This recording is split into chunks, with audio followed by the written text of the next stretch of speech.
Hello and welcome today in our YouTube channel. Today we would like to share a professional clinical conversation dedicated to posture, diagnosis, and the evolution of modern postural medicine. As you know, I am Professor Silverio Di Rocca, founder of the MPR International School, and together with Dr. Osman El Labban, our coordinator of the MPR International School Dubai, we will explore how an integrated approach combining clinical evaluation and instrumental posturometry can do a change in diagnosis and improve all our work. This session is designed for healthcare professionals who want to move beyond isolated treatments and adopt a truly interdisciplinary clinical vision. Dr. El Laban, I hope you are very well. We start with the question for this video. The first one is why are postural disorders such as an important clinical issue today? Good morning, Professor Silvario. Thank you for giving me this opportunity. In answering your question, postural disorders are extremely common and they are often underestimated. An abnormal body posture is a multifactorial condition that contribute to chronic pain, musculoskeletal disorders, fatigue, and impaired functional performance. Now, the traditional assessment tend to focus on isolated structure, on one structure, whereas posture is regulated by multiple interconnected systems. This is where posturometry becomes clinically relevant. It provides a data driven, holistic assessment of posture rather than a purely observational one. That's very interesting, Dr. Osman. But what are the main limitations of traditional postural assessment? Traditional methods rely heavily on visual inspection and subjective judgment. They often overlook the complex interaction between the craniofacial inputs, vision, plantar support, and neuromuscular tone, and the biochemical influences. Without the use of instrumental support, clinicians may miss the root cause and treat only symptoms. Okay, Dr. Osman, but how does the NPR approach change the way we look at posture? The MPR approach reframes posture as a multi system regulatory function. It integrates the stomatogenetic system, oculomotor control, cervical proprioception, pelvic alignment, and plantar biomechanics. It allows clinicians to identify the causal chains rather than isolated dysfunction. Can you explain how the body normally maintains posture? Postural control works like an internal GPS and autopilot system. There are sensors in the eyes, inner ear, skin, joints, continuously detect body position. Now the brain integrates this information and the postural muscles make a micro adjustment to maintain stability. When one input is disturbed, compensation occurs elsewhere. And why does dysfunction in one system affect the whole posture? Because posture is a closed feedback loop. If vision, mandibular position, or foot support altered, the brain adapts by redistributing muscle tone. Now, over time, these compensation become maladaptive, leading to pain and postural imbalance. And tell me, when should clinicians suspect a multisystem postural dysfunction? This is a very important question. When patients present with recurrent and unexplained symptoms, for example, a chronic neck pain, a back pain, a headaches, balance issues, fatigue, asymmetric muscle tension, especially when the x-rays or imaging is inconclusive. These signs should raise suspicion of a postural origin that doesn't involve more than one system. Very good. What is your roadmap for establishing a postural diagnosis, Dr. Osman? We follow a clear algorithm. We start by clinical history, we take the symptoms, then we go to physical examination, and then instrumental diagnosis using the posturometer, and then we reach the postural analysis level. This structured pathway ensures we don't jump to conclusion without an objective data that are derived from the instrumental diagnosis. And how do clinical photographs help in clinical assessment? Photographs allow objective analysis of the body symmetry and alignment. Let me give you an example.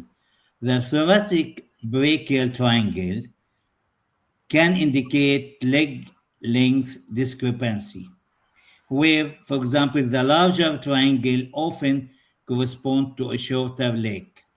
And tell me, what is the significance of the body profile and rotation test?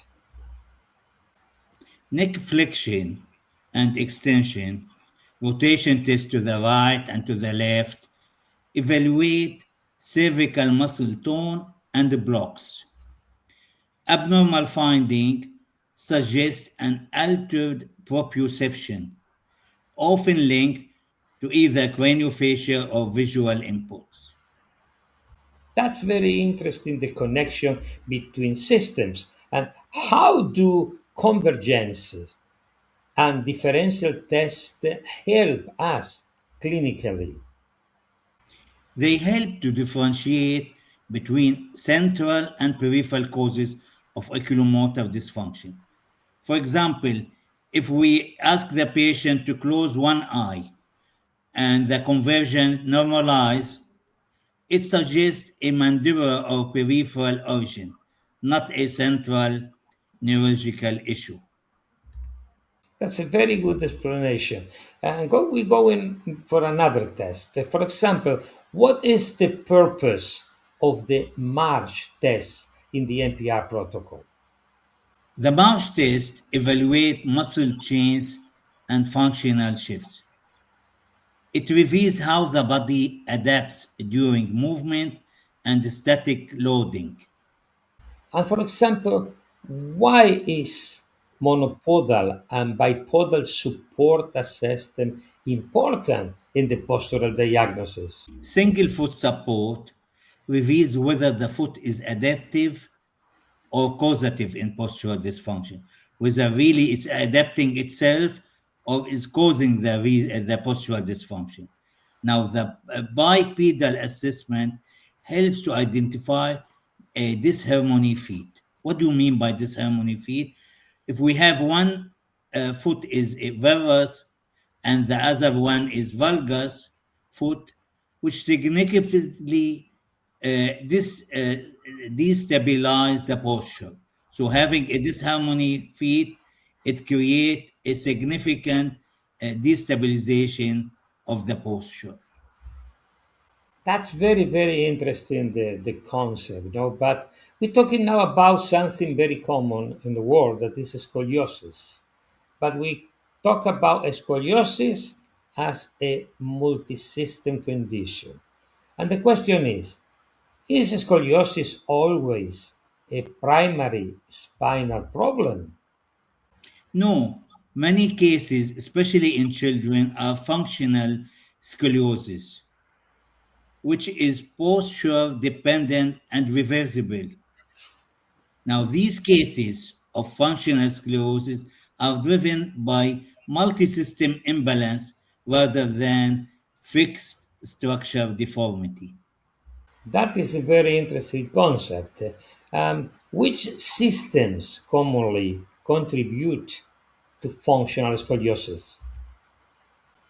The systems involved craniofacial system, vision or oculomotor system, cervical proprioception, pelvic alignment, and plantar support, all these contribute to a functional sclerosis. Now, during growth, if we have imbalance in one system, this can induce compensatory spinal curvature. And that question is very important. Why is early multi-system evaluation crucial in scoliosis? Thank you for asking this question because it's very important question. Because early intervention can reverse functional curves before they become structural. That's why is the early we treat and we recognize is it is better. So isolated specialty management risk usually they are missing a shared postural driver. If we take the patient into one specialty, he can miss the real cause of the postural scoliosis, functional scoliosis. And then we arrive to a crucial question that we were talking about the posturometry and stabilometry. That means measure our clinical diagnosis. And the question is, what is the posturometer and why is it essential? And I want to ask you something. Why do you test patients with open and closes eyes and mouth? Okay. These conditions isolate different sensory inputs. By comparing them, we can identify whether the dysfunction originates from the craniofacial system, the oculomotor, or the proprioceptive pathways. And shortly, obviously, because this is not a lecture of posturometry, but can you explain speed variance? Speed variance reflects how much the body accelerates and brakes while searching for its center of gravity. Now, the higher the speed variance indicate a greater discomfort and higher energy expenditure by the body by the postural tonic system in the body. And carry on the question regarding posturometry, no? But obviously, this is a short question, no? But what does comfort level tell us? Paradoxically, a low comfort level means a higher comfort because we reach this at a shorter time, while a higher comfort level indicates discomfort and instability because it takes more time to reach this level. And we carry on with the oscillation report and barycenter area. That guide us in diagnosis. Oscillation report shows the direction of the sway of the body, whether it is sagittal, which means anterior posterior, or versus lateral. So if we have a low oscillation report, It means it's sagittal, while a high oscillation report speaks for its lateral oscillation. Now, the barycenter area reflects the muscle tone. If we have a very low barycenter area, it reflects hypertonia because the body, the muscles are not so much moving, while a high barycenter area gives an idea that the muscles are in hypotonia status. And now we move to the craniofacial system and oculomotor system. And the question is, no, uh, is the craniofacial system a victim or a cause of postural disorders? It can be either. Now, for example, malocclusion of the jaw may initiate a postural dysfunction, or itself it may develop as a compensatory response. Now, the role of posturometry in helping us to determine whether it's a true having a cause is causing a cause for this postural disorder, or it is a victim. And we move for the whole body when we do diagnosis. And tell me, how does vision influence the posture? Vision is very central to spatial orientation. Now, peripheral vision and convergence are especially important. Disorder here disrupt balance and postural tone. And tell me, Dr. Osman, how do you identify peripheral vision problems instrumentally? That means with the posturometer. By comparing to vision values when eyes are open versus eyes are closed. Now, if we have increased torsion with open eyes, it indicates a convergence dysfunction. Okay, now we go to another important area that is foot, biomechanical and systemic factors. And the question is, what role does foot biomechanics play in the posture? The foot is the foundation of posture. We can have a varus or valgus alignment. Usually, varus and valgus alignment alters the load distribution of the body. It alters also the muscle tone and the global stability. And tell me, Dr. Osman, can biochemistry factors really influence the posture? Biochemical factors influence posture because food intolerance and metabolic imbalances alter the muscle tone. Now, the role of the posturometry, it can detect these changes, allowing us to plan and target nutritional and pharmacological interventions. And what are the key clinical message you want to clinicians to remember? The key clinical message that I want clinicians to remember that postural disorders are multisystemic.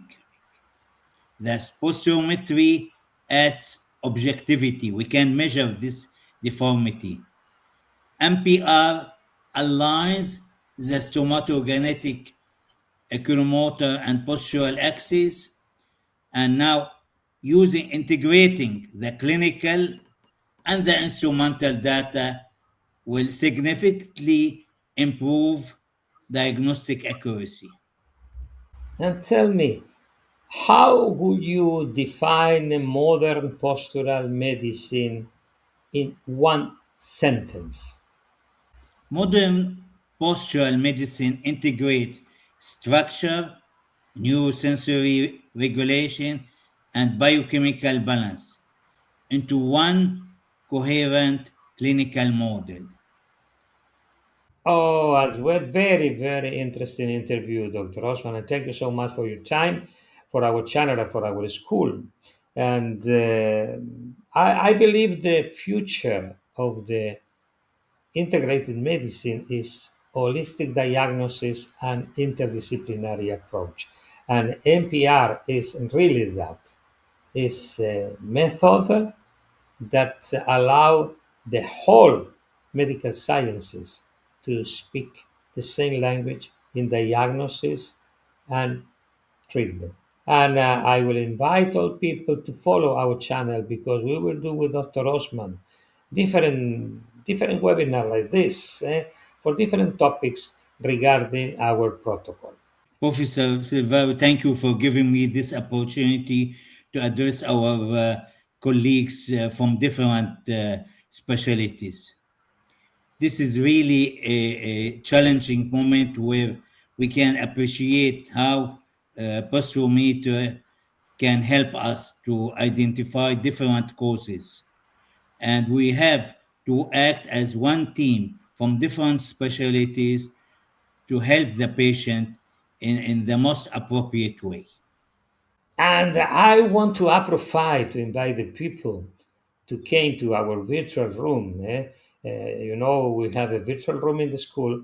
That when we do a live webinar, then you can talk with us, and we will introduce the NPR fundamentals, concepts in the 16th of February, 8 p.m. Dubai time in our school in our virtual room, and the registration is mandatory. And in the description of the video, you will have the link if you like to register to our webinar. That will be a very nice webinar between myself and Dr. Osman talking about NPR concepts, and that will be useful for all medical sciences. We wait for you in that webinar, and we tell you that this year we will start our courses also in Dubai. We wait for you in this webinar on the 16th of February. From my side, I want to extend an invitation for every clinician to join this live webinar on MPR fundamentals. We have to put things together. We have simplified facts so that you can grasp these facts. And I will invite you to attend on February 16 at 8 p.m. in Dubai timing, where we will have a live webinar on MPR fundamentals, explaining how we can work together for the benefit of the patient. The registration is open now for you to reserve your seat. And on the other hand, I want to bring into attention that shortly we'll be starting to run the course in Dubai with the help of the MPR International School, with the help of Professor Silvario. See you then. Okay, video is finished, and thank you so much for everybody to carry on to the final of the video. And we invite you to subscribe to our channel. It's a free channel for everybody. And we see you in the next presentation in the NPR International channel.